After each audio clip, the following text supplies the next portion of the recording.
Hello, all. Today is March 31st, 2022, last day of Women's History Month. Let's go ahead and get in this real quick. This is a two-parter. So, many years ago, I was really into numerology, and I noticed a pattern that every 45, 50 years, roughly the 50-year mark, Black people went through some serious ish in this country. And it started with the end of slavery. So, you have the end of slavery.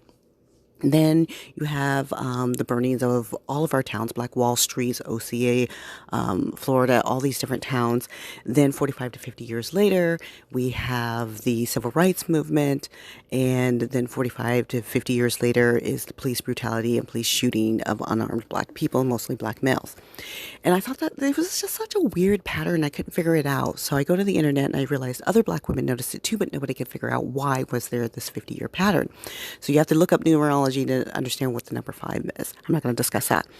But then I came across a video on YouTube about Bobby Hemmett. There's a channel called Serious Media that does Bobby Hemmett videos.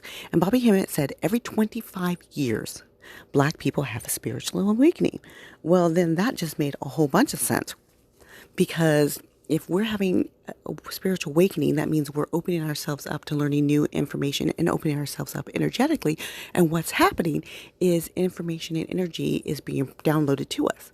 Well, if the powers that be, the elites and white people who are trying to survive, force energy, trauma into us, we actually take that, we keep that, it encodes on our DNA and it rewrites our DNA.